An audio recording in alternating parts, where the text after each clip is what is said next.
식사 후 하면 안 되는 5가지 행동. 안녕하세요. 여러분, 반갑습니다. 오늘도 건강하게 하루를 시작하셨나요? 식사는 잘 하셨는지도 궁금합니다. 여러분, 혹시 식사 후 어떤 행동을 하고 계신가요? 혹시 밥 먹고 바로 누우시거나 디저트로 과일을 드시진 않나요? 지금 제가 드리는 말씀 끝까지 들어보셔야 합니다. 오늘은 식사 후 하면 안 되는 5가지 행동에 대해 말씀드리려 합니다. 생각보다 많은 분들이 식사 후의 습관 때문에 건강을 망치고 있다는 사실 알고 계셨나요? 저는 부모님과 지인 어르신들의 사례를 통해 그 위험성을 직접 느꼈습니다. 지금부터 그 이야기를 들려드리겠습니다. 여러분, 혹시 이런 경험 있으셨나요?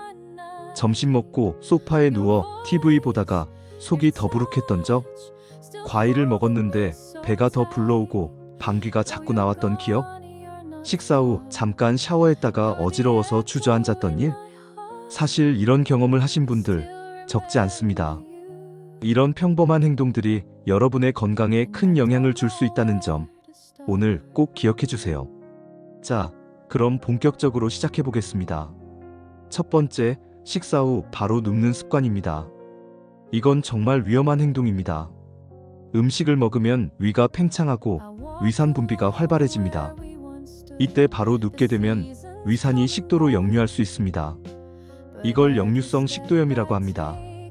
특히 어르신들은 식도 괄약근 기능이 약해져 더 쉽게 위산이 올라옵니다. 제가 아는 67세 이복래 여사님도 식사 후 소파에 눕는 습관이 있으셨습니다.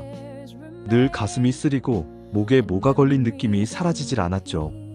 검사를 받고 나서야 역류성 식도염이라는 진단을 받으셨습니다. 식사 후 앉아있거나 가볍게 걷는 습관으로 바꾸신 뒤 증상이 많이 좋아지셨습니다.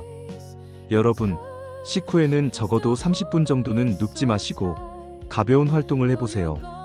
이게 식도 건강을 지키는 첫걸음입니다. 두 번째, 식후 곧바로 격한 운동을 하는 습관입니다. 운동은 물론 중요합니다. 하지만 타이밍이 문제입니다. 식사 후 바로 운동을 하면 위에 피가 몰려 있어야 하는데 근육 쪽으로 혈류가 분산됩니다. 결과적으로 소화가 느려지고 위에 부담이 갑니다.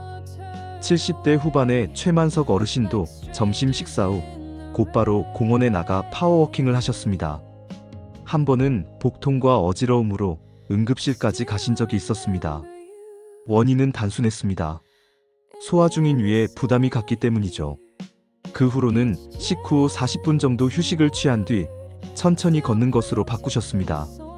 지금은 오히려 더 건강해지셨습니다. 운동은 식후 최소 30분 후에 시작하세요. 특히 무리한 운동은 피하셔야 합니다. 세 번째, 식후 바로 목욕하는 습관입니다.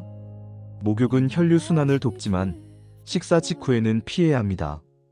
왜냐하면 뜨거운 물에 들어가면 피부 쪽으로 혈류가 몰립니다. 그러면 위장에 필요한 혈액이 부족해지면서 소화불량, 어지럼증이 생길 수 있습니다. 제가 아는 김말순 할머니는 식사 후 바로 반신욕을 즐기셨습니다. 하지만 자주 어지러움을 호소하셨고 때로는 욕조에서 나올 때 휘청거리기도 하셨죠.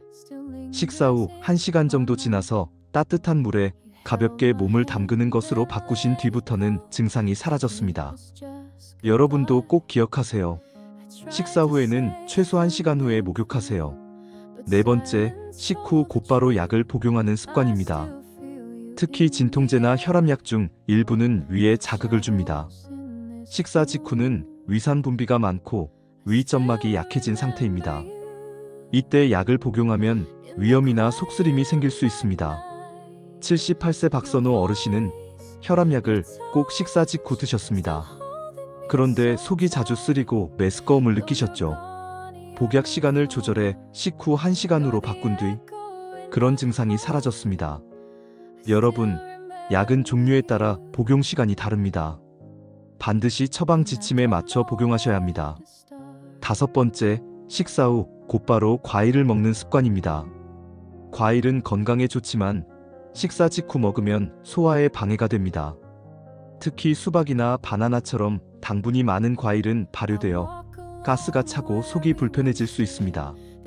서울에 사는 80세 이춘자 여사님은 식후 후식으로 항상 과일을 드셨습니다. 식후마다 배에 가스가 차고 트림이 많아져 고민이었죠. 이유는 단순했습니다. 위에 음식이 소화되기 전에 과일이 들어오면서 발효가 일어난 것입니다. 이 여사님은 과일을 간식 시간이나 아침 공복에 드시는 것으로 바꾸셨고 증상이 크게 개선됐습니다. 식사 후 과일은 최소한 시간 뒤로 미루세요. 이제 정리해드리겠습니다. 식사 후 하면 안 되는 5가지는 다음과 같습니다. 바로 눕기, 격한 운동, 즉시 목욕, 곧바로 약 복용, 식후 과일 섭취. 이 5가지만 조심하셔도 소화기 건강이 훨씬 좋아집니다. 마지막으로 건강한 식사 후 습관을 알려드릴게요. 식사 후 30분간 가볍게 산책하거나 창밖을 보며 앉아있는 것도 좋습니다. 요일별로 실천하면 더 좋습니다. 월요일은 식사 후 10분 정원 걷기, 화요일은 식사 후 창가 스트레칭, 수요일은 식후 가족과 대화 15분, 목요일은 식후 손자와 전화통화, 금요일은 식후 음악 감상 20분, 주말은 식후 라디오 듣기와 명상. 이렇게 하루하루 작은 습관을 쌓아가면 건강도 기분도 달라집니다. 여러분, 오늘 말씀드린 내용 꼭 실천해보세요. 건강은 하루아침에 만들어지지 않지만 잘못된 습관 하나만 고쳐도 인생이 달라질 수 있습니다. 도움이 되셨다면 좋아요와 구독, 알림 설정도 부탁드립니다. 여러분의 건강을 늘 응원합니다. 다음 시간에 더 좋은 정보로 다시 찾아뵙겠습니다. 감사합니다.